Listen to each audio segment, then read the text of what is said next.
नमस्कार दोस्तों, स्वागत है आपका हमारे YouTube चैनल जड़धारी क्लासेस में। दोस्तों, उत्तराखंड कनिष्ठ सहायक एग्जाम और अन्य आगामी एग्जाम के लिए सामान्य हिंदी का हमारा ये कोर्स चल रहा है। लेक्चर नंबर 24 आज होने वाला है और आज हम एक मोस्ट इम्पोर्टेंट टॉपिक को कवर करने वाले हैं। सबसे ज़्यादा डिमांडिंग टॉपिक, जिसके लिए अभ्यर्थी बोलते हैं कि सर इस टॉपिक को जल्दी से जल्द कराएं। तो आज मैं आपको ये टॉपिक कराने वाला हूँ और ये टॉपिक है हिंदी साहित्य। हिंदी साहित्य में हमारी 2 वीडियो आएंगी। तो हिंदी साहित्य के जो पहला पार्ट है, इसमें मैं कुछ प्रमुख साहित्यकारों और उनकी रचनाओं के बारे में हम चर्चा करेंगे और फिर जो अन्य साहित्यकार रह जाएंगे उनको हम दूसरे लेक्चर में विस्तार पूर्वक चर्चा करेंगे। और विस्तार पूर्वक दोस्तों हम इस वीडियो के माध्यम से हिंदी साहित्य कवर करने वाले हैं और यहाँ से क्वेश्चन एग्जाम में जरूर पूछा जाता है। कई बार 2 क्वेश्चन बनते नहीं तो एक तो क्वेश्चन बनता ही बनता है। तो हिंदी साहित्य आपको करना ही होगा। तो शुरू करते हैं दोस्तों। और यदि आपको हिंदी साहित्य के कंप्लीट नोट्स चाहिए, आपके सिलेबस के अकॉर्डिंग मैं आपको ये टॉपिक करा रहा हूँ, या आप सामान्य हिंदी के संपूर्ण नोट्स लेना चाहते हैं सिलेबस के अनुसार, तो लिंक दिया गया है वीडियो के डिस्क्रिप्शन में। वहाँ से आप हमारी सामान्य हिंदी की कंप्लीट ई बुक नोट्स डाउनलोड कर सकते हैं, जो आपके कनिष्ठ सहायक एग्जाम या अन्य आगामी एग्जाम के लिए महत्वपूर्ण है। यदि आप कनिष्ठ सहायक भर्ती या अन्य आगामी एग्जाम के लिए उत्तराखंड के संपूर्ण कोर्स के साथ जुड़ना चाहते हैं, जिसमें आपको उत्तराखंड जीके का कंप्लीट कोर्स कराया जाएगा। इसमें आपको हर दिन 2 वीडियो लेक्चर मिलेगी, चैप्टर वाइज वीडियो लेक्चर मिलेगी, chapter wise details PDF notes भी दिए जाएंगे जिनको आप डाउनलोड भी कर सकते हैं, टॉपिक वाइज MCQ टेस्ट भी दिए जाएंगे विद डिटेल्स एक्सप्लेनेशन के साथ, और प्रीवियस ईयर पेपर भी आपको 100 नंबर के इसमें सोल्व कराए जाते हैं और टेस्ट आपको बाइलिंगुअल होंगे, यानी हिंदी और इंग्लिश में।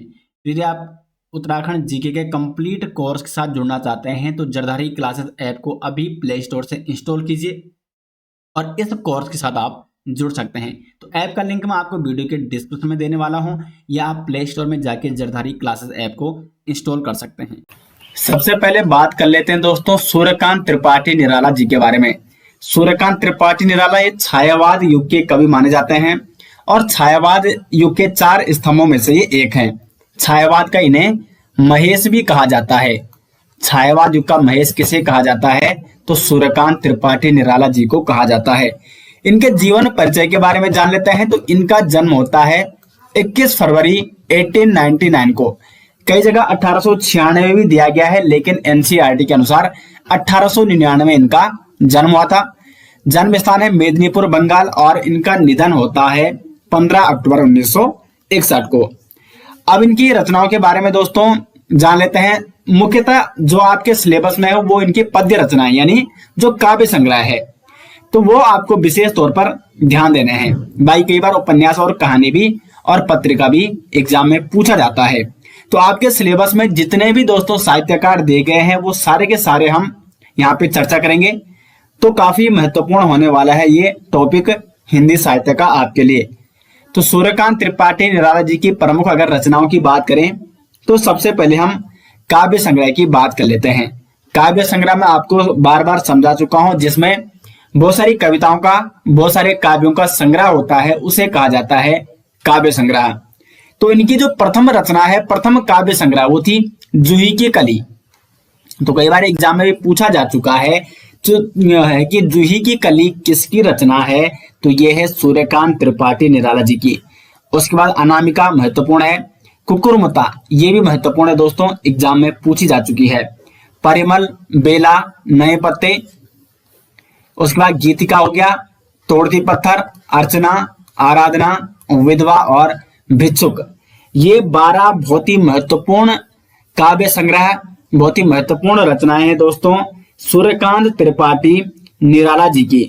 और जो ये विधवा रचना है, इसमें भारतीय विधवा का चित्रण किया गया है इस विधवा रचना में, जो कि सूर्यकांत त्रिपाठी निराला जी की रचना है।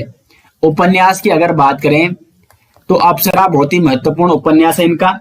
उसके बाद अलका, प्रभावती, निरुपमा, चमेली और काले कारनामे, ये प्रसिद्ध उपन्यास है सूर्यकांत त्रिपाठी निराला जी के। अब देखो एग्जाम में कई बार प्रश्न बन सकता है कि सूर्यकांत त्रिपाठी निराला जी की रचना अप्सरा किस विधा की रचना है? तो ये है उपन्यास। ऑप्शन आएगा काव्य संग्रह, उपन्यास, कहानी या महाकाव्य या पत्रिका।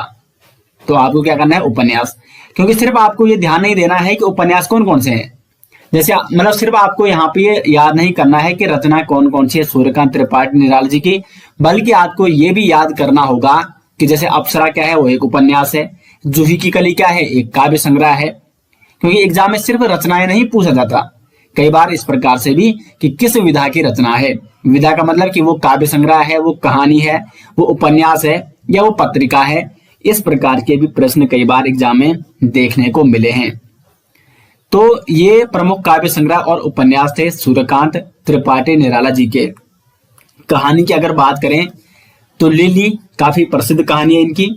उसके बाद चतुरी चमार, सुकुल की बीवी और दो घड़े, ये प्रमुख कहानी जो कि किसकी है, सूर्यकांत त्रिपाठी निराला जी की है। और एक है गधा और मेंढक, ये भी आप यहाँ पे नोट कर सकते हैं, गधा और मेंढक। पत्रिका की बात करें, ये बहुत ही महत्वपूर्ण है क्योंकि ये भी एग्जाम में पूछी जा चुकी है। मतवाला पत्रिका किसकी है, तो ये है सूर्यकांत त्रिपाठी निराला जी की। बाकी सूर्यकांत त्रिपाठी निराला जी के अगर बारे में अगर महत्वपूर्ण फैक्ट की बात करें, एक तो इनको छायावाद का महेश कहा जाता है, ये मैंने आपको पहले ही बता दिया है। छायावाद का महेश किसको कहा जाता है, तो सूर्यकांत त्रिपाठी निराला जी को। और दूसरा क्या कहा जाता है, इनको महाप्राण की उपाधि भी दी गई है। महाप्राण किसे कहा जाता है, सूर्यकांत त्रिपाठी निराला जी को। उसके बाद बसंत ऋतु का अग्रदूत, बसंत ऋतु का अग्रदूत, क्योंकि छायावादी कवि थे ये, तो बसंत ऋतु का अग्रदूत किसे माना जाता है, सूर्यकांत त्रिपाठी निराला जी को। और आधुनिक काल का गोरखनाथ, आधुनिक काल का गोरखनाथ भी किसे कहा जाता है, तो सूर्यकांत त्रिपाठी निराला जी को कहा जाता है। तो ये कुछ महत्वपूर्ण फैक्ट थे। छायावाद का महेश, महाप्राण, बसंत ऋतु का अग्रदूत और आधुनिक युग का गोरखनाथ किसे कहा जाता है, सूर्यकांत त्रिपाठी निराला जी को। अब यहाँ पे दोस्तों ये हो गए, ठीक है, यहाँ पे नोट्स भी आपको मिल जाएंगे। वैसे इसके नोट्स आपको डिटेल्स में वीडियो के डिस्क्रिप्शन में जो हमारी ई बुक है हिंदी व्याकरण की, उसमें आपको देखने को मिल जाएंगे, तो वहां से उसको आप डाउनलोड कर सकते हैं। तो ये सूर्यकांत त्रिपाठी निराला जी की कुछ महत्वपूर्ण रचनाएं थी दोस्तों, जो आपको नोट करनी है। अब आगे बढ़ते हैं और बात करते हैं जयशंकर प्रसाद जी के बारे में। जयशंकर प्रसाद ये भी एक महत्वपूर्ण साहित्यकार रह चुके हैं हिंदी के। जयशंकर प्रसाद जी का अगर जीवन परिचय देखें तो इनका जन्म होता है 30 जनवरी 1889 को। कहाँ होता है जन्म, तो वाराणसी उत्तर प्रदेश में। और इनकी मृत्यु होती है 15 नवंबर 1937 को। जयशंकर प्रसाद जी की अगर रचनाओं की बात करें तो काफी प्रसिद्ध रचनाएं इनकी। सबसे पहले काव्य संग्रह की हम बात करेंगे। काव्य संग्रह है वन मिलन, प्रेम राज्य, अयोध्या का उद्धार, प्रेम पथिक, झरना, लहर और महाराणा का महत्व। ये इनके कुछ क्या है दोस्तों, प्रसिद्ध काव्य संग्रह है जयशंकर प्रसाद जी के। उसके बाद एक इनका महाकाव्य भी है कामायनी, जो कि काफी प्रसिद्ध हुआ। कामायनी महाकाव्य किसका है, तो जयशंकर प्रसाद जी का। और कहानी की अगर बात करें, देखो काव्य संग्रह और महाकाव्य आपको विशेष तौर पर ध्यान देना है, क्योंकि ये जो आपके सिलेबस में है वो पद्य वाले पोर्शन में है जयशंकर प्रसाद। जबकि क्योंकि वहां पे आपका जो हिंदी साहित्य का सिलेबस है, हिंदी व्याकरण का जो सिलेबस है, उसमें हिंदी साहित्य को 2 भागों में बांटा गया है, गद्य और पद्य। तो जयशंकर प्रसाद जी का नाम पद्य में आता है, लेकिन कई बार कहानी और उपन्यास भी एग्जाम में पूछे जाते हैं, तो इसलिए मैं आपको पूरी डिटेल्स यहाँ पे बताऊंगा। कहानी की अगर बात करें तो इंद्रजाल कहानी इनकी, उर्वशी। अब देखो उर्वशी जो इनकी कहानी है जयशंकर प्रसाद जी की, और उर्वशी एक रचना भी है किसकी, रामधारी दिनकर जी की। तो यहां पे आपको ध्यान ही देना है, कंफ्यूज नहीं होना। रामधारी दिनकर, रामधारी दिनकर का क्या है, ये एक काव्य नाटक है उर्वशी। जबकि उर्वशी कहानी किसकी है, तो वो है जयशंकर प्रसाद की। और उर्वशी काव्य नाटक किसका है, तो वो है रामधारी दिनकर का। तो इसमें आपको क्या नहीं होना है, कंफ्यूज नहीं होना है। उर्वशी अगर काव्य नाटक पूछा जाता है तो वो रामधारी दिनकर जी का है, जबकि उर्वशी कहानी किसकी है, तो ये है जयशंकर प्रसाद जी की। उसके बाद आकाशदीप, आंधी, छाया, सुनहरा सांप, पुरस्कार, प्रतिध्वनि, देशरथ और गुंडा, ये इनकी प्रसिद्ध कहानियां हैं। नाटक की अगर बात करें, उपन्यास की बात कर लेते हैं पहले, तो कंकाल, तितली और इरावती, ये इनके क्या है, उपन्यास हैं। और नाटक की बात कर लेते हैं तो कामना, अजात शत्रु, स्कंदगुप्त प्रसिद्ध नाटक है, चंद्रगुप्त, ध्रुव स्वामिनी, प्रायश्चित, विशाख, कल्याणी और परिणय, दोस्तों ये इनके क्या है, नाटक है। अब देखो ये आपको अपने आप ही यहाँ पे याद करने होंगे, क्योंकि इसकी ऐसी कोई शॉर्ट ट्रिक तो है नहीं कि मैं आपको यहाँ पे बताऊं और वो आप इतने सारे याद कर सके। यहाँ पे मेरा काम क्या है कि सिर्फ आपको बताना, आपको बने बनाए नोट्स प्रोवाइड कराना, क्योंकि बुक्स में आपको इस प्रकार से दोस्तों कहीं नहीं मिलेगा जिस प्रकार से आपके लिए नोट्स बनाए गए हैं। बहुत मेहनत से आपके लिए नोट्स बनाए गए हैं, तो नोट्स का लिंक आपको वीडियो के डिस्क्रिप्शन में मिल जाएगा। उसके बाद एकांकी, एकांकी होता क्या है, पहले इसको समझ लीजिए। किसी घटना या विषय को एक अंक में प्रस्तुत करना, उसे क्या कहते हैं, एकांकी कहते हैं। तो एक घूंट, ये क्या है, इनकी एक एकांकी रचना है, और इस एक घूंट को हिंदी साहित्य की पहली एकांकी रचना भी माना जाता है। तो हिंदी साहित्य की पहली एकांकी रचना है एक घूंट, और ये एक घूंट रचना किसकी है, ये है जयशंकर प्रसाद जी की। जयशंकर प्रसाद जी के बारे में कुछ महत्वपूर्ण फैक्ट अगर हम बात करें, यहां पे महत्वपूर्ण फैक्ट, तो एक तो इन्हें छायावाद का प्रवर्तक माना जाता है। छायावाद का प्रवर्तक किसे माना जाता है, तो जयशंकर प्रसाद जी को माना जाता है। और छायावाद का ब्रह्मा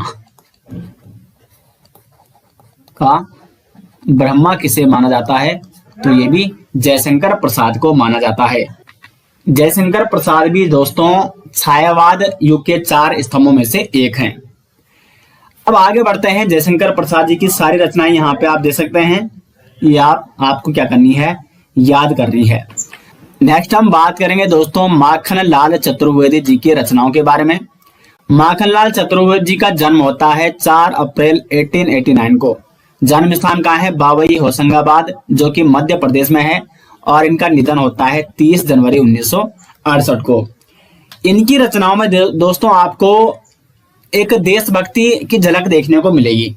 बहुत सारी रचनाएं इनकी देशभक्ति पर आधारित थी। इनकी पहले हम काव्य कृति की बात कर लेते हैं, तो हिमकिरीटनी प्रसिद्ध काव्य कृति इनकी, हिमतरंगिणी, युगचरण, समर्पण, मरण ज्वार, माता, वेणुलो गूंजे धरा, बहुत ही प्रसिद्ध रचना है दोस्तों। वेणुलो गूंजे धरा इनकी कई बार एग्जाम में पूछी जा चुकी है। गिरि पर चढ़ते चढ़ते, पर्वत की अभिलाषा, और एक अन्य महत्वपूर्ण रचना है पुष्प की अभिलाषा। ये पुष्प की अभिलाषा कविता आपने जरूर पढ़ी होगी। ये कुछ इस प्रकार से थी कि चाह नहीं मैं सुरबा लाके गहनों में गुथा जाऊं, यानी एक पुष्प कह रहा है, मुझे तोड़ ले ना बनमाली, उस पथ पर देना तुम फेंक, मातृभूमि पर शीश चढ़ाने जिस पर जाते वीर अनेक। तो ये पुष्प की अभिलाषा थी कि मुझे कहाँ पे फेंक देना है, बनमाली, जहां पर क्या है, जिस पर जाते वीर अनेक, जिस पथ पर मातृभूमि के लिए शीश चढ़ाने वाले वीर जिस पथ पर जाते हैं, उस पथ पर मुझे हे वनमाली तुम छोड़ देने, पुष्प कह रहा है। तो पुष्प की अभिलाषा भी किसकी रचना है, माखनलाल चतुर्वेदी जी की रचना है। और पर्वत की अभिलाषा ये भी इन्हीं की रचना है। एक और अन्य रचना थी आपकी 9th या 10th में रही शायद, ये कैदी और कोकिला, इस प्रकार से थी वो, कोकिला बोलो तो क्या गाती हो, क्यों रह जाती हो। तो इस प्रकार की एक रचना, एक कविता इनकी 9th या 10th में रही शायद, ये आपके सिलेबस में है, क्योंकि एनसीईआरटी 9th 10th का ही मतलब जो भी रचनाएं हैं वो आपको यहाँ पे पढ़नी है। तो काव्य कृति काफी महत्वपूर्ण है इनकी, क्योंकि ये आपके पद्य वाले पोर्शन में इनका नाम है। गद्य की अगर बात करें तो समय के पांव, अमीर इरादे, गरीब इरादे, ये इनके कुछ गद्य रचनाएं हैं। नाटक की बात करें तो कृष्णार्जुन युद्ध इनका एक प्रसिद्ध नाटक है। और निबंध है इनके अमीर देवता गरीब देवता और साहित्य देवता। और 2 पत्रिकाएं भी इनकी कौन कौन सी है, प्रभा जो कि 1913 में निकली थी, और कर्मवीर ये एक साप्ताहिक पत्रिका थी माखनलाल चतुर्वेदी जी की। तो ये कुछ प्रमुख रचनाएं हैं माखनलाल चतुर्वेदी जी की। और इनके बारे में एक महत्वपूर्ण फैक्ट आपको ये ध्यान देना है कि इन्हें कहा जाता है एक भारतीय आत्मा। एक भारतीय आत्मा किस साहित्यकार को कहा जाता है, तो वो कहा जाता है माखनलाल चतुर्वेदी जी को। मोस्ट इंपॉर्टेंट है, एक भारतीय आत्मा माखनलाल चतुर्वेदी जी को कहा जाता है। पुरस्कारों की अगर बात करें तो 1943 में इन्हें हिमकिरीटनी जो इनकी रचना है, जो काव्य करती है, यहाँ पे देख सकते हैं आप, इसके लिए इन्हें देव पुरस्कार से सम्मानित किया गया था। 1955 में इन्हें हिमतरंगिणी के लिए साहित्य अकादमी पुरस्कार से भी सम्मानित किया गया था। और 1963 में इनको पद्म भूषण पुरस्कार से भी सम्मानित किया गया। तो पद्म भूषण पुरस्कार और साहित्य अकादमी पुरस्कार ये काफी महत्वपूर्ण है 1955 और 1963 में। अब एग्जाम में इस प्रकार से प्रश्न बन सकता है कि माखनलाल चतुर्वेदी जी को उनकी किस काव्य कृति के लिए साहित्य अकादमी पुरस्कार से सम्मानित किया गया, तो हिमतरंगिणी के लिए 1955 में। आगे बढ़ते हैं दोस्तों और बात करते हैं गजानन माधव मुक्तिबोध जी की रचनाओं के बारे में। गजानन माधव मुक्तिबोध, इनका जन्म होता है 13 नवंबर 1917 को। और जन्म कहाँ होता है, तो श्योपुर ग्वालियर जो कि मध्य प्रदेश में स्थित है। इनका निधन होता है 11 सितंबर 1964 को। गजानन माधव मुक्तिबोध ये एक कवि, कहानीकारक, आलोचक भी रह चुके हैं और एक उपन्यासकार थे। अगर इनकी प्रमुख रचनाओं की अगर बात करें तो पहले हम इनकी काव्य संग्रह या काव्य कृतियों के बारे में बात करेंगे। कौन कौन सी इनके काव्य संग्रह हैं, तो चांद का मुंह टेढ़ा, भूरी भूरी खाक धूल, ये महत्वपूर्ण है, भूरी भूरी खाक धूल। उसके बाद इनकी कुछ अन्य काव्य कृति है, जैसे लकड़ी का रावण, चांद का मुंह टेढ़ा हो गया यहाँ पे, और डूबता चांद कब डूबेगा, डूबता चांद कब डूबेगा, ये भी इनकी एक काव्य कृति है। कहानी की अगर बात करें हम तो काठ का सपना और सतह से उठता आदमी, ये इनके कुछ प्रसिद्ध कहानियां हैं। आलोचनात्मक कृतियां, क्योंकि एक प्रसिद्ध आलोचक रह चुके हैं गजानन माधव मुक्तिबोध, तो इनकी आलोचनात्मक जो कृतियां हैं वो हैं नई कविता का आत्मसंघर्ष और आखिर रचना क्यों, ये इनकी आलोचनात्मक कृतियां हैं। उसके बाद एक प्रसिद्ध निबंध भी हैं इनके कुछ, जैसे कि एक साहित्य की डायरी, नए साहित्य का सौंदर्य शास्त्र, कलाकार की व्यक्तिगत ईमानदारी, ये इनके कुछ प्रसिद्ध निबंध है। और एक प्रसिद्ध उपन्यास है विपात्र, तो विपात्र किसका उपन्यास है, ये है गजानन माधव मुक्तिबोध जी का। उसके बाद दोस्तों अब बात करते हैं हम राजेश जोशी जी के बारे में। राजेश जोशी, इनका जन्म होता है 18 जुलाई 1946 को और जन्म कहाँ होता है, नरसिंहगढ़ मध्य प्रदेश में। अब इनकी अगर हम प्रमुख रचनाओं की बात करें तो पहले इनके काव्य संग्रह की बात कर लेते हैं। एक दिन बोलेंगे पेड़, ये इनकी एक काव्य कृति है। मिट्टी का चेहरा, दो पंक्तियों के बीच नेपथ्य में हंसी, महत्वपूर्ण है। और समर गाथा, ये इनकी कुछ प्रसिद्ध काव्य कृतियां हैं। उसके बाद पेड़ क्या करता है, चिड़िया, ये भी इनके कुछ अन्य काव्य कृतियां हैं। पेड़ क्या करता है और चिड़िया। एक आपने इनकी कविता भी सुनी होगी कि बच्चे काम पर जा रहे हैं, बच्चे काम पर जा रहे हैं। ये जो मैं एक्स्ट्रा आपको बता रहा हूँ ये वो बता रहा हूँ दोस्तों मैंने, क्योंकि जब मैंने खुद भी जब हम स्कूल में रहते थे मतलब 9th में जब पढ़ते थे, तो ये सारी की सारी कविताएं हमने भी पढ़ी हुई है।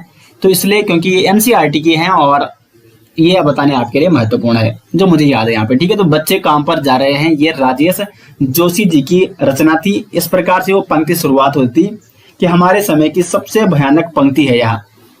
तो ये बच्चे काम पर जा रहे हैं, ये कविता किसकी है, तो ये भी राजेश जोशी जी की है। अब हम इनकी प्रसिद्ध कहानियों के बारे में बात करें तो सोमवार और अन्य कहानी, ये इनकी कहानी है। और कपिल का पेड़, ये एक कहानी है इनकी।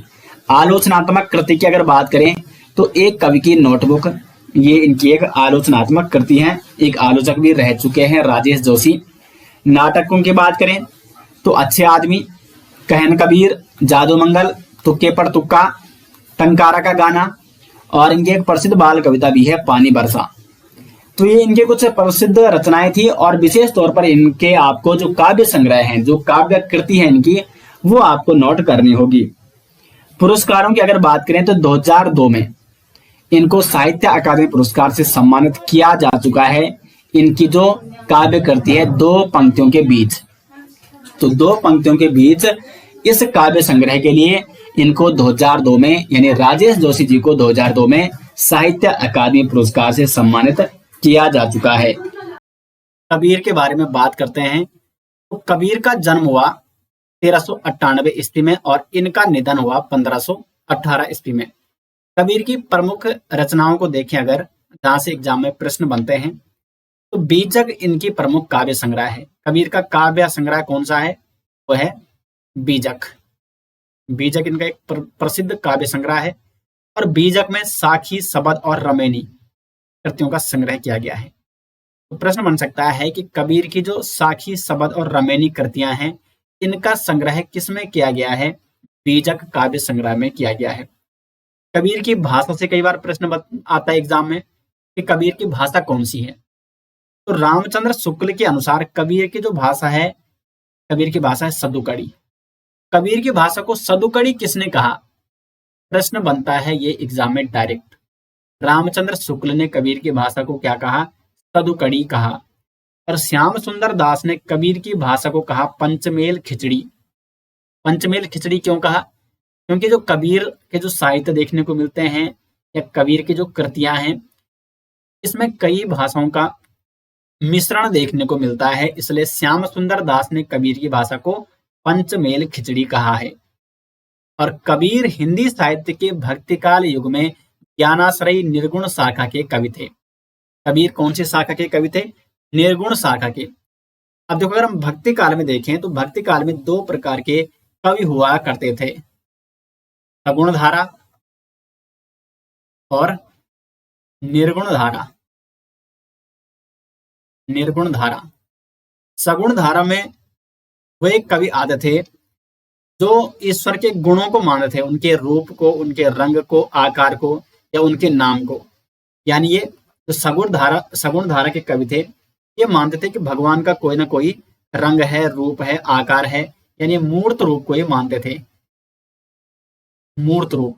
और इसमें अगर मैं एक बेहतरीन उदाहरण आपको दे दूं, जिनके बारे में आगे हम चर्चा करने वाले हैं, तो मीराबाई।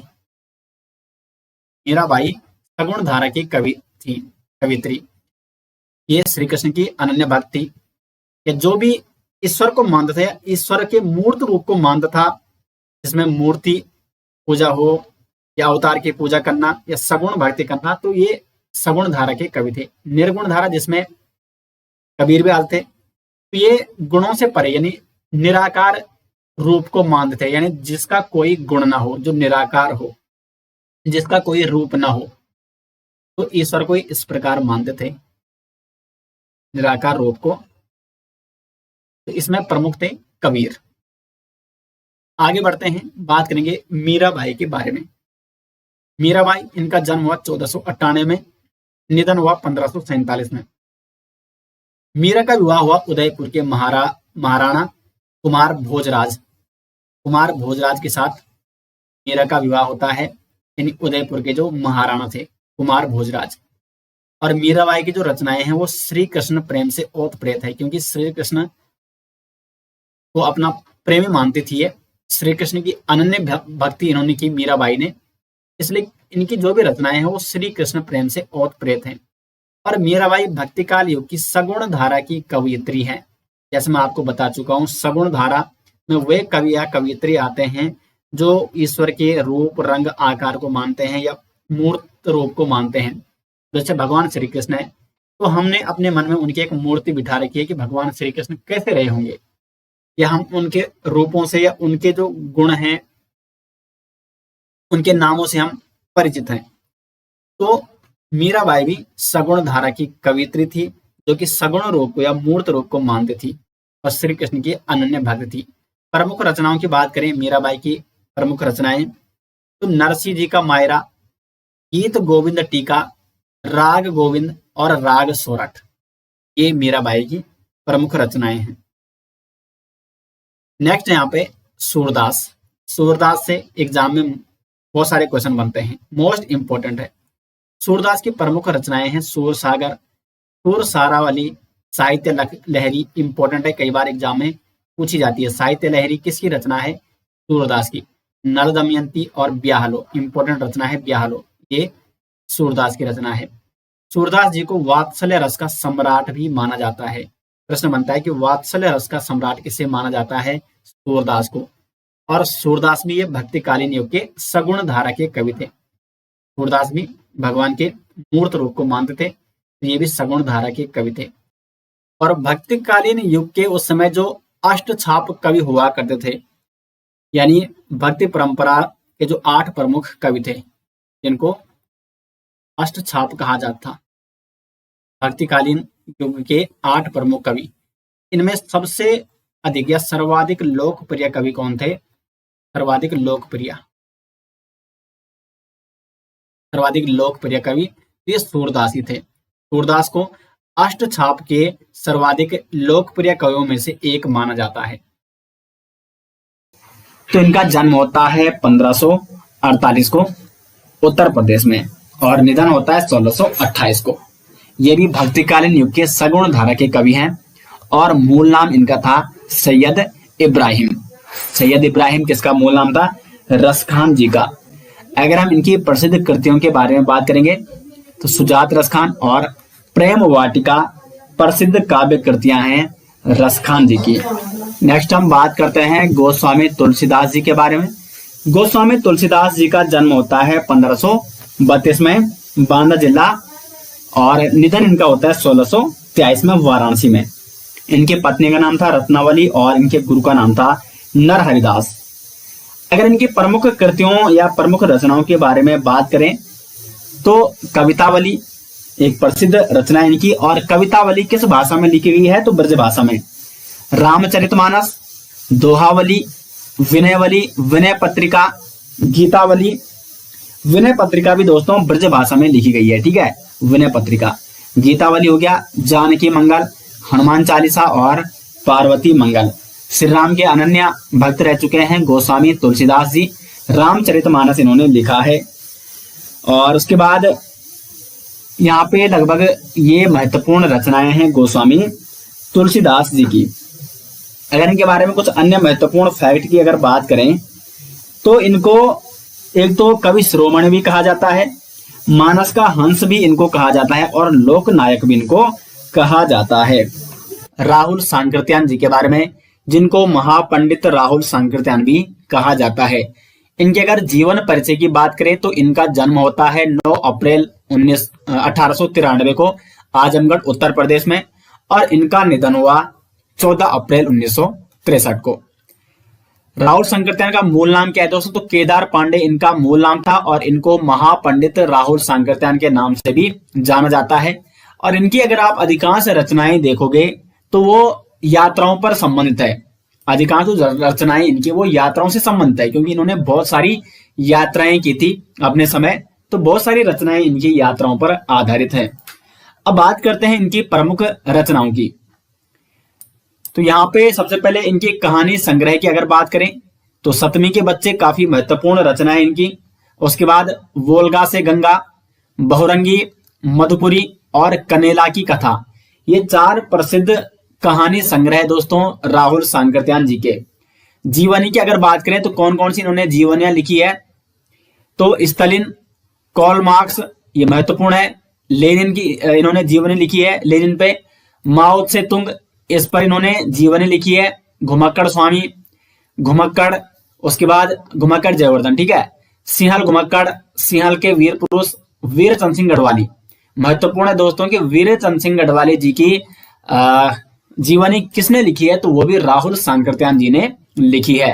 महामानव बुद्ध, कप्तान लाल और सरदार पृथ्वी सिंह, तो ये कुछ प्रसिद्ध जीवनियां लिखी हैं राहुल सांकृत्यायन जी ने। इसमें से वीरचंद सिंह गढ़वाली विशेष है, उत्तराखंड से संबंधित है। सिंहल के वीर पुरुष बाकी 7वीं के बच्चे कहानी हो गई, काफी महत्वपूर्ण है। और कार्ल मार्क्स पे इन्होंने जीवनी लिखी है। तो ये कुछ महत्वपूर्ण जीवनियां आपको इनके बारे में नोट करनी होगी। अगर संस्मरण की बात करें तो कौन कौन से संस्मरण इन्होंने लिखे हैं, तो बचपन की स्मृतियां, असहयोग के मेरे साथी, जिनका मैं कृतज्ञ, और अतीत में वर्तमान।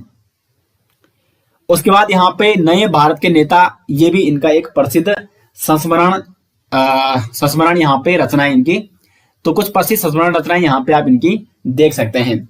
सबसे ज्यादा इनकी यात्रा वृत्तांत है दोस्तों। यहाँ पे देखो इतने सारे यात्रा वृत्तांत है इनके, क्योंकि इन्होंने बहुत सारी यात्राएं की और प्रत्येक यात्रा का लगभग इन्होंने यात्रा वृत्तांत लिखा है।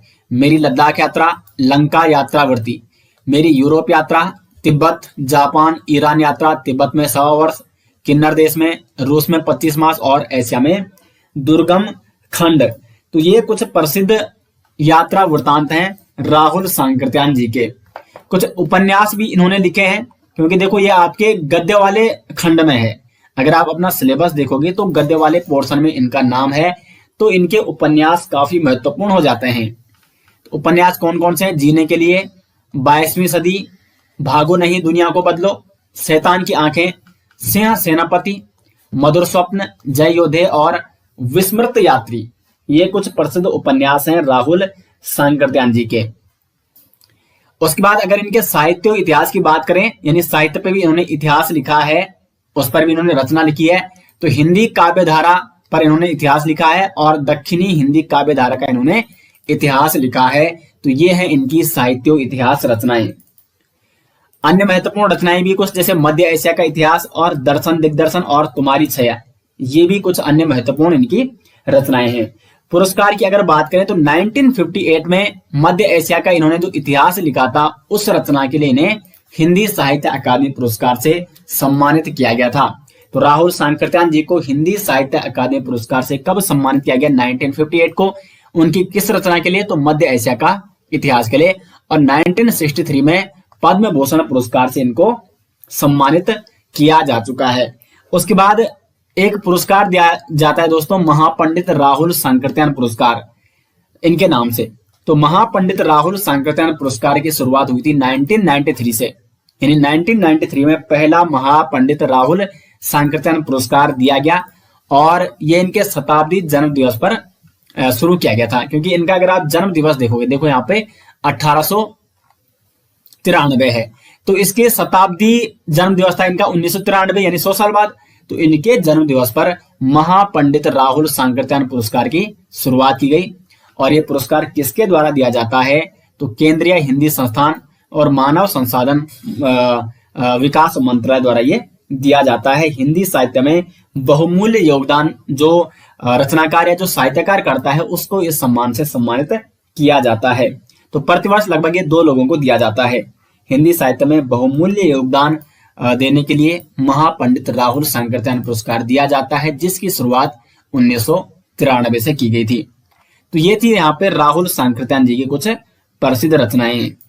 नेक्स्ट नाम है दोस्तों यहाँ पे हजारी प्रसाद द्विवेदी जी का। हजारी प्रसाद द्विवेदी जी का अगर हम जीवन परिचय की बात करें तो इनका जन्म होता है 19 अगस्त 1907 को उत्तर प्रदेश के बलिया जिले में, और इनका निधन हुआ 19 मई 1979 को। अगर इनकी रचनाओं की बात करें तो ये एक प्रसिद्ध दोस्तों क्या थे? हिंदी निबंधकार भी थे, आलोचक और उपन्यासकार ये रह चुके हैं। तो इनकी अधिकांशतः रचनाएं आलोचनात्मक रचनाएं आपको देखने को मिलेगी। कौन कौन सी इनकी आलोचनात्मक रचनाएं? तो सूर साहित्य, हिंदी साहित्य की भूमिका, प्राचीन भारत के कलात्मक विनोद, कबीर, नाथ संप्रदाय, हिंदी साहित्य का आदिकाल, ये काफी प्रसिद्ध है। हिंदी साहित्य का आदिकाल, ये रचना किसकी है? तो ये है हजारी प्रसाद द्विवेदी जी की। उसके बाद आधुनिक हिंदी साहित्य पर विचार और साहित्य का मर्म, तो ये 8 प्रसिद्ध आलोचनात्मक रचनाएं हैं किसकी? हजारी प्रसाद द्विवेदी जी की। अब देखो प्रश्न, मैं पिछली वीडियो में भी लगातार आपको बता चुका हूं कि प्रश्न कई बार किस प्रकार से पूछा जाता है। प्रश्न बनेगा कि हिंदी साहित्य का आदिकाल किस विधा की रचना है? तो यह है आलोचनात्मक रचना। अब जैसे अशोक के फूल, ये किस प्रकार की रचना है, किस विधा की रचना है? तो ये एक निबंध संग्रह है। तो निबंध संग्रह कौन कौन से हैं? हजारी प्रसाद द्विवेदी जी के। तो अशोक के फूल, कल्पलता, विचार और वितर्क, नाखून क्यों बढ़ते हैं, ठाकुर की बढोर आलोक पर, सीरीज के फूल। सीरीज के फूल ये आपने कहानी जरूर पढ़ी होगी, काफी एक मतलब अच्छा ये निबंध संग्रह था एक, आपने जरूर पढ़ी होगी सीरीज के फूल। अब देखो इतनी सारी रचनाएं आप याद कैसे करोगे, तो जितनी ज्यादा दोस्तों आप रिवीजन करोगे, रिवाइज करोगे, प्रैक्टिस करोगे, एमसीक्यू बनाइए स्वयं, या बहुत सारे बुक्स में आपको एमसीक्यू मिल जाएंगे। जो इसका डिटेल्स वाला पीडीएफ है उसको आप, उसमें आपको एमसीक्यू भी दिए गए हैं इस वाले टॉपिक के, तो उसको आप लिंक आपको वीडियो के डिस्क्रिप्शन में दिया गया है, तो वहां से उस ईबुक को जरूर डाउनलोड करें। तो जितनी ज्यादा प्रैक्टिस करोगे उतना ज्यादा आप फोकस कर पाओगे इसको याद करने में। और वैसे जो महत्वपूर्ण यहाँ पे रचनाएं हैं उसके मैंने एमसीक्यू बनाए हुए हैं, तो लिंक आपको मिल जाएगा वीडियो के डिस्क्रिप्शन में। उपन्यास की अगर बात करें तो बाण भट्ट की आत्मकथा, चारू चंद्रलेखा मोस्ट इंपोर्टेंट है दोस्तों, चारू चंद्रलेखा, पुनर्नवा और अनाम दास का पौधा, ये इनके उपन्यास हैं। देखो जो भी यहाँ पे गद्य वाले पोर्शन में जो भी साहित्यकारों के नाम आपके सिलेबस में दिए गए हैं, तो सबसे ज्यादा जो प्रश्न बनते हैं वो उपन्यास से पूछे जाते हैं, और उसके बाद बनते हैं संस्मरण रेखा चित्र से। तो उपन्यास आपको सभी के लगभग सारे के सारे आपको नोट करने हैं। पुरस्कारों की अगर बात करें तो कौन कौन से पुरस्कारों से इन्हें सम्मानित किया जा चुका है, तो 1957 में इनको पद्म भूषण पुरस्कार दिया गया। उसके बाद 1973 में साहित्य अकादमी पुरस्कार से इनको सम्मानित किया गया आलोक पर्व के लिए। तो साहित्य अकादमी पुरस्कार से कब सम्मानित किया गया, हजारी प्रसाद द्विवेदी जी को 1973 को, और उनकी किस रचना के लिए, तो आलोक पर्व, उसके लिए इन्हें साहित्य अकादमी पुरस्कार से सम्मानित किया गया। और लखनऊ विश्वविद्यालय द्वारा डी लिटरेचर की इनको उपाधि दी जा चुकी है। तो ये थे दोस्तों हजारी प्रसाद द्विवेदी जी और उनके कुछ प्रसिद्ध रचनाएं। नेक्स्ट है दोस्तों यहाँ पे प्रेमचंद, हाल ही में इनका जन्मदिन भी था 31 जुलाई को, ठीक है। तो 31 जुलाई हाल ही में तो गया, आज कितना है, आज यहाँ पे 2 अगस्त हो गया है। तो 31 जुलाई 1880 को इनका जन्म हुआ था वाराणसी के लमही गांव में, और इनका निधन हुआ 8 अक्टूबर 1936 को। अब बात करते हैं इनकी प्रमुख रचनाओं के बारे में, तो सबसे ज्यादा महत्वपूर्ण है इनके उपन्यास। तो सारे के सारे उपन्यास आपको नोट करने हैं। कौन कौन से उपन्यास हैं इनके, तो गोदान, गबन। जो ये गोदान है दोस्तों, ये काफी महत्वपूर्ण उपन्यास है प्रेमचंद जी का। उसके बाद गबन हो गया, कर्मभूमि, रंगभूमि, प्रेमा वरदान, प्रेमाश्रम, सेवा सदन काफी महत्वपूर्ण है, और प्रतिज्ञा।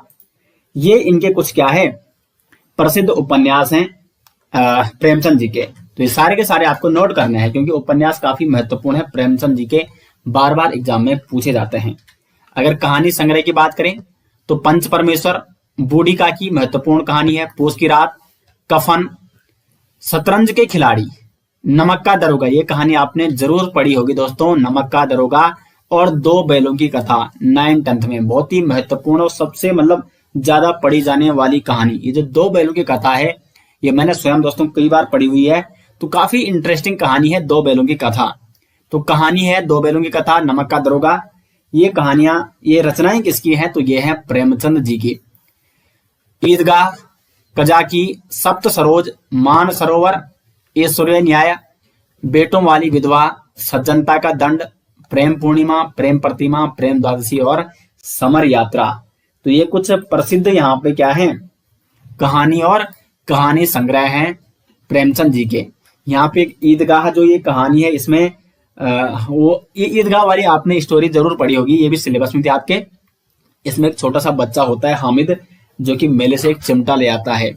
तो जरूर आपने वो कहानी दोस्तों पढ़ी होगी, क्योंकि प्रेमचंद जी की कहानी पढ़ के ही आप सभी लोग बड़े हुए होंगे, क्योंकि 9th 10th से लगभग इनकी कहानियां शुरू हो जाती हैं, और फिर जब तक आपके सिलेबस में हिंदी रहती है तब तक इनकी कहानियां आप पढ़ते रहते हैं। तो बहुत सारी कहानियां इनमें से ऐसी हैं जो आपने जरूर पढ़ी होगी। उसके बाद अगर नाटक की बात करें तो करबला हो गया, संग्राम और प्रेम की वेदी इनके प्रसिद्ध नाटक हैं। कुछ अन्य महत्वपूर्ण फैक्ट देख लेते हैं प्रेमचंद जी के बारे में। 31 जुलाई 1980 को भारत सरकार ने प्रेमचंद जी के सम्मान में 30 पैसे का टिकट भी जारी किया था। और इनकी पत्नी थी शिवरानी देवी, जिन्होंने प्रेमचंद घर में नाम से एक इनकी जीवनी लिखी थी। तो प्रेमचंद घर में ये जीवनी किसने लिखी थी, प्रेमचंद की पत्नी शिवरानी देवी ने। जबकि इनके बेटे अमृत राय ने भी इनकी एक जीवनी लिखी थी, कलम का सिपाही। तो कलम का सिपाही ये जीवनी किसकी है? ये प्रेमचंद जी की है, जो कि उनके बेटे अमृत राय ने लिखी है। तो ये कुछ अन्य फैक्ट्स थे प्रेमचंद जी के बारे में जो एग्जाम के व्यू पॉइंट से काफी महत्वपूर्ण है। तो ये सारे के सारे आपको नोट करने हैं। नेक्स्ट हम बात करने वाले हैं दोस्तों महादेवी वर्मा जी के बारे में। महादेवी वर्मा की रचनाएं कई बार एग्जाम में पूछी जाती हैं। इनका जन्म होता है 26 मार्च 1907 को फर्रुखाबाद उत्तर प्रदेश में और 11 सितंबर 1987 को इनका निधन हो जाता है। सीधे आते हैं इनकी प्रसिद्ध रचनाओं के बारे में। अब देखो, इन्होंने बहुत सारे काव्य संग्रह लिखे हैं, निबंध लिखे हैं, रेखा चित्र लिखे हैं, संस्मरण रेखा चित्र लिखे हैं। एक सबसे महत्वपूर्ण संस्मरणात्मक रेखा चित्र है इनका भक्तिन। कई बार एग्जाम में पूछा गया है और एक बार एग्जाम में इस प्रकार से प्रश्न बना था कि भक्तिन किस विधा की रचना है। तो जो भक्तिन है दोस्तों वो है आपका संस्मरणात्मक रेखा चित्र। ये आपको विशेष तौर पर नोट करना होगा। और भक्तिन का जो नाम होता है वो होता है उसमें लक्ष्मी। आपने वो स्टोरी जरूर पढ़ी होगी।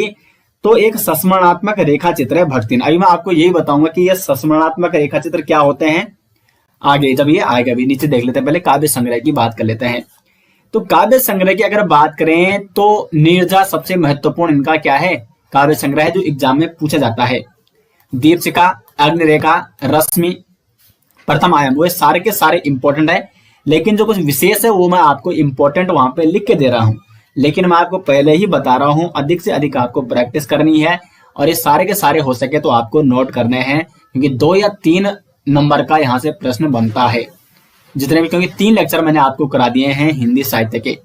दीप गीत, संध्या गीत, परिक्रमा, आत्मिक और यामा इनकी क्या है प्रसिद्ध रचनाएं हैं। निबंध की बात करें तो श्रृंखला की कड़ियां, चिंतन के क्षण, युद्ध और नारी, नारित्व का अभिशाप, संधिनी, साहित्यकार की आस्था तथा ये कुछ इनके क्या है प्रसिद्ध निबंध है। अब बात करते हैं रेखा चित्र और संस्मरण। देखो, रेखा चित्र क्या होता है? ये एक गद्य होता है, ठीक है। गद्य विधा की रचना होती है और इसमें क्या होता है कि वास्तविक भी हो सकता है और काल्पनिक भी हो सकता है। किसी का रेखा चित्र खींचना आपने सुना भी होगा, किसी का रेखा चित्र अपने शब्दों में खींचना, तो ये वास्तविक भी हो सकता है और काल्पनिक भी हो सकता है। किसी भूत काल की घटना पर या किसी भविष्य में होने वाली घटना पर ये आधारित हो सकता है, उसे कहते हैं रेखा चित्र। जैसे देखो, रेखा चित्र यहाँ पे अतीत के चलचित्र, अतीत के चलचित्र एक रेखा चित्र है, महादेवी वर्मा का काफी महत्वपूर्ण है। और स्मृति की रेखाएं, ठीक है, स्मृति की रेखाएं भी इनका ये क्या है रेखा चित्र है। उसके बाद भक्तिन। अब देखो, भक्तिन मैंने एक कोष्टक में क्यों लिखा है, क्योंकि जो स्मृति की रेखाएं रेखा चित्र है इसी में संकलित की गई है भक्तिन। तो कई बार भक्तिन को अलग से पूछा जाता है कि भक्तिन किस प्रकार का किस सुविधा की रचना है। तो यह है संस्मरणात्मक रेखा चित्र, क्योंकि भक्तिन रेखा चित्र के अंतर्गत संकलित किया गया है, क्योंकि ये एक रेखा चित्र है। स्मृति की रेखाएं जो रेखा चित्र है महादेवी वर्मा जी का, उसमें संकलित किया गया है भक्तिन को, यानी एक रेखा चित्र है। लेकिन जो भक्तिन है दोस्तों वो एक वास्तविक घटना पर आधारित है। तो रेखा चित्र तो ये था, और वास्तविक घटनाओं पर आधारित क्या होता है उसे कहते हैं संस्मरण। तो इसलिए भक्तिन क्या हो गया यहाँ पे संस्मरणात्मक रेखा चित्र, वास्तविक घटनाओं पर आधारित एक रेखा चित्र खींचा गया है। और जो कि भक्तिन जो यहाँ पे क्या है रेखा चित्र है महादेवी वर्मा का, तो इसलिए इसको क्या कहा गया है संस्मरणात्मक रेखा चित्र कहा गया है, क्योंकि भक्तिन एक वास्तविक घटना पर आधारित रचना है। तो वास्तविक घटना पर है तो इसलिए संस्मरणात्मक रचना हो गई, और ये एक रेखा चित्र खींचा गया है, इसलिए इसको स्मृति की रेखाएं जो रेखा चित्र है उसमें संकलित किया गया है। अब प्रश्न इस प्रकार से बन सकता है कि भक्तिन जो रचना है वो किसमें संकलित किया गया है। तो स्मृति की रेखाएं जो रेखा चित्र है महादेवी वर्मा जी का उसमें संकलित किया गया है। तो इसलिए आपको इसमें कंफ्यूज नहीं होना है। अब बात करें संस्मरण। संस्मरण क्या होता है?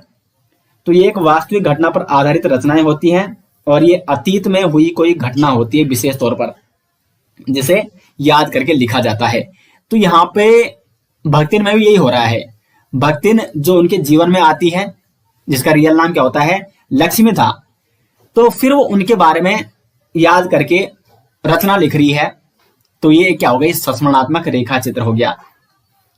संस्मरण संस्मरण की अगर बात करें कौन कौन से इनके संस्मरण है, तो पथ के साथी, मेरा परिवार, स्मृति चित्र और संस्मरण, ये क्या है इनके संस्मरण है दोस्तों। ठीक है, तो ये भी आपको नोट करने हैं।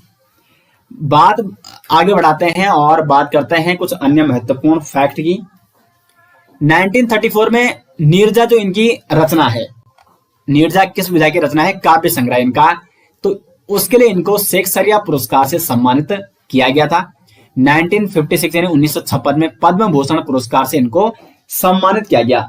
उसके बाद 1982 में यामा इनका काव्य संग्रह है, उसके लिए इनको ज्ञानपीठ पुरस्कार से सम्मानित किया गया। अब देखो एग्जाम में क्या बनेगा क्वेश्चन, कि जो महादेवी वर्मा है इनको ज्ञानपीठ पुरस्कार कब सम्मानित किया गया, 1982। किस रचना के लिए, तो यामा रचना के लिए, और यामा किस विधा की रचना है, तो काव्य संग्रह है। 1988 में पद्म विभूषण से सम्मानित किया गया इनको मरणोपरांत, क्योंकि 1987 में इनका निधन हो गया था। उसके बाद एक साल बाद यानी 1988 में पद्म विभूषण पुरस्कार से इनको सम्मानित किया गया। उसके बाद आधुनिक साहित्य की मीरा किसे कहा जाता है, तो महादेवी वर्मा को कहा जाता है। और महादेवी वर्मा को हिंदी की विशाल मंदिर की सरस्वती किसने कहा था, तो निराला ने इन्हें हिंदी की विशाल मंदिर की सरस्वती कहा था। तो ये काफी महत्वपूर्ण बन जाता है।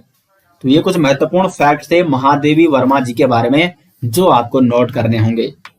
अब आगे बढ़ते हैं दोस्तों और बात करते हैं हरिशंकर परसाई जी की प्रसिद्ध रचनाओं के बारे में। हरिशंकर परसाई एक लेखक और एक व्यंग्यकार थे। इनका जन्म होता है 22 अगस्त 1924 को होशंगाबाद मध्य प्रदेश में, और निधन होता है 10 अगस्त 1995 को। बात करते हैं इनकी प्रमुख रचनाओं के बारे में। तो पहले इनकी कहानी संग्रह देख लेते हैं कौन कौन सी है। तो जैसे उनके दिन फिरे एक कहानी संग्रह है, या कहानी है। एक फरिश्ते की कथा, ये भी इनकी क्या है, कहानी है। हंसते हैं रोते हैं, भोला राम का जीव, तो ये कुछ प्रसिद्ध कहानी संग्रह हैं हरिशंकर परसाई जी के। उपन्यास हमेशा महत्वपूर्ण है, एग्जाम में पूछे जाते हैं। तो ज्वाला और जल उपन्यास हरिशंकर परसाई जी का है। तट की खोज महत्वपूर्ण है, और रानी नागफनी की कहानी, ये इनके 3 प्रसिद्ध उपन्यास हैं हरिशंकर परसाई जी के।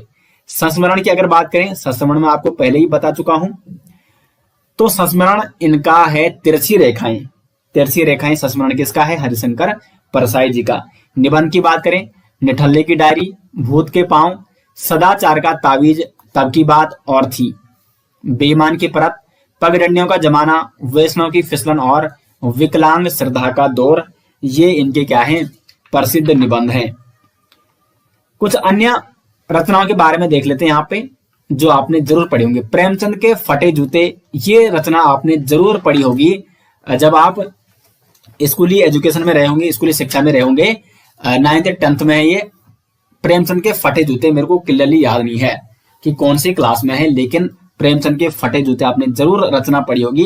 तो ये रचना किसकी है, तो ये रचना है हरिशंकर परसाई जी की। कई अभ्यर्थी क्या कंफ्यूज हो जाते हैं इसमें, कई सोचते हैं कि ये प्रेमचंद जी की स्वयं की रचना है, लेकिन नहीं, प्रेमचंद के फटे जूते किसकी रचना है, तो वो है हरिशंकर परसाई जी की।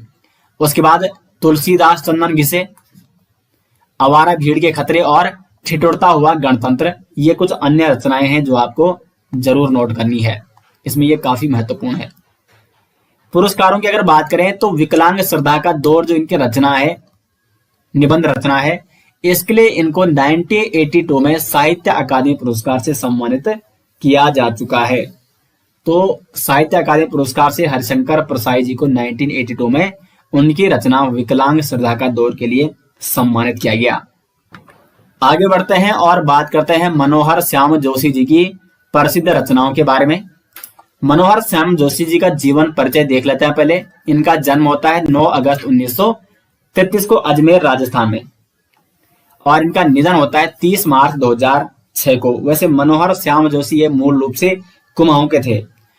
अब देखो इनके उपन्यास की अगर बात करें तो कुछ कुरु स्वाहा बहुत ही महत्वपूर्ण उपन्यास है दोस्तों, कुछ कुरु स्वाहा, और ये मुंबई पृष्ठभूमि पर आधारित इनका पहला उपन्यास था कुछ कुरु स्वाहा। उसके बाद दूसरा है कसब, ये एक कुमाऊनी प्रेम कथा पर आधारित उपन्यास है। कसब, कुमाऊं प्रेम कथा पर आधारित उपन्यास कसब किसका है, तो मनोहर श्याम जोशी जी का। उसके बाद हरकुलिस की हैरानी, हमजाद प्रसिद्ध है, टाटा प्रोफेसर, और उसके बाद क्याप, ये भी काफी प्रसिद्ध है दोस्तों। साहित्य अकादमी पुरस्कार से क्याप के लिए ही इनको 2005 से सम्मानित किया गया। साहित्य अकादमी पुरस्कार 2005 में इनको मिला था। उनकी किस रचना के लिए, किस उपन्यास के लिए? तो क्याप के लिए। और कौन हूं मैं, तो ये 7 प्रसिद्ध उपन्यास है मनोहर श्याम जोशी जी के। इसमें कुछ कुरसुहा हो गया, कसब हो गया, हमजाद और क्याप मोस्ट इंपॉर्टेंट है दोस्तों। दूरदर्शन धारावाहिक की बात कर लेते हैं। तो हम लोग, ये एक दूरदर्शन धारावाहिक था हम लोग, ये मैंने आपको उसमें भी बताया, जनसंचार वाली जो मैंने वीडियो बनाई थी तो उसमें मैंने आपको इसके बारे में बताया था। तो हम लोग, ये किसका है? दूरदर्शन धारावाहिक, मतलब दूरदर्शन पर ये धारावाहिक दिखाया गया था। तो ये जो लिखा गया है, ये किसके द्वारा लिखा गया था? मनोहर श्याम जोशी जी के द्वारा। उसके बाद कक्का जी का हिंद, बुनियाद, मुंगेरी लाल के हसीन सपने, हमराही, जमीन आसमान और गाथा, ये इनके दूरदर्शन धारावाहिक हैं। फिल्मों की बात करें तो कुछ फिल्मों में इन्होंने स्क्रिप्ट लिखी थी। तो हे राम, पापा कहते हैं और अप्पू राजा। कहानी ये महत्वपूर्ण है। सिल्वर वेडिंग कहानी किसकी है? तो मनोहर श्याम जोशी जी की है सिल्वर वेडिंग कहानी। अब प्रश्न यहां से इस प्रकार से बनता है कि सिल्वर वेडिंग कहानी के मुख्य पात्र कौन थे? तो वो थे यशोधर बाबू। ये कहानी भी आपने दोस्तों जरूर पढ़ी होगी। इसमें मुख्य पात्र थे यशोधर बाबू, जिनके व्यक्तित्व पर बहुत बड़ा प्रभाव किसका रहता है? किशनदा का। किशनदा इसमें एक अन्य पात्र रहते हैं, किशनदा। और किशनदा ये भी पुराने जमाने के आदमी, यशोधर बाबू खुद पुराने जमाने के आदमी। तो यशोधर बाबू के जीवन पर या व्यक्तित्व पर सर्वाधिक प्रभाव जो रहता है वो किशनदा का रहता है। किशनदा एक अन्य पात्र है उसमें, ठीक है। और इस कहानी में क्या दिखाया गया है? तो इसमें 2 पीढ़ियों के अंतर को स्पष्ट किया गया है। जहां एक और यशोधर बाबू है जो मतलब पुराने जमाने के जो लोग हुआ करते उस प्रकार का उनका व्यक्तित्व है, और एक उनके बीवी और बच्चे जो कि मॉडर्न जमाने के हैं।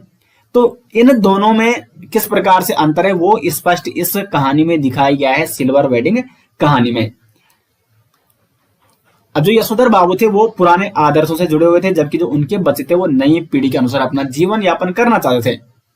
तो इस प्रकार से वहां पे अंतर स्पष्ट दिखाया गया है 2 पीढ़ियों में। तो काफी अच्छी स्टोरी थी, जरूर आपने पढ़ी होगी। तो सिल्वर वेडिंग कहानी के मुख्य पात्र कौन थे? तो वो थे यशोधर बाबू।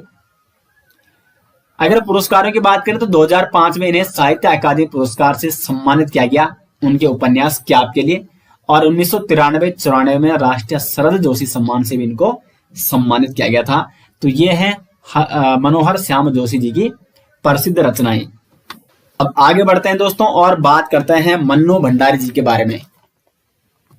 मन्नू भंडारी जी का जीवन परिचय देख लेते हैं। इनका जन्म 3 अप्रैल 1931 को हुआ था भानुपुरा नगर मध्य प्रदेश में, और हाल ही में दोस्तों इनका निधन भी हो चुका है। अब इनका निधन कब हुआ? तो 15 नवंबर 2021 को इनका निधन भी हो चुका है। तो ये भी आपको नोट करना है, 15 नवंबर 2021 को प्रसिद्ध हिंदी साहित्यकार मन्नू भंडारी जी का भी निधन हो चुका है। बात करते हैं इनकी प्रमुख रचनाओं के बारे में। तो सबसे पहले उपन्यास, आपका बंटी उपन्यास कई बार एग्जाम में पूछा जा चुका है कि आपका बंटी उपन्यास किसका है? तो मन्नू भंडारी जी का है। ये इनका प्रथम उपन्यास था। आपका बंटी प्रथम उपन्यास था मन्नू भंडारी जी का। उसके बाद अब देखो, जो आपका बंटी है इसमें विवाह विच्छेद की त्रासदी में पिस रहा एक बच्चा, उसके बारे में बताया गया है। जो कि विवाह विच्छेद की त्रासदी में एक छोटा सा बच्चा उसमें पिस रहा होता है, वो किस प्रकार से वहां पे उसकी व्यथा यहाँ पे बताई गई है इस उपन्यास में। महाभोज काफी प्रसिद्ध उपन्यास है इनका। तो राजनीति स्वार्थ से संबंधित ये एक उपन्यास है जिस पर इन्होंने राजनीति पर प्रकाश डाला है, किस प्रकार से राजनीति में स्वार्थ होता है, तो उस पर इन्होंने प्रकाश डाला है महाभोज उपन्यास के माध्यम से। और 1 इंच मुस्कान, तो ये तीनों उपन्यास दोस्तों बहुत ही महत्वपूर्ण है। 1 इंच मुस्कान, इसमें क्या दिखाया गया है? तो पढ़े लिखे या जो आधुनिकता है उन लोगों की दुख भरी प्रेम गाथा इसमें दिखाई गई है 1 इंच मुस्कान में। तो ये 3 प्रसिद्ध उपन्यास हैं मन्नू भंडारी जी के।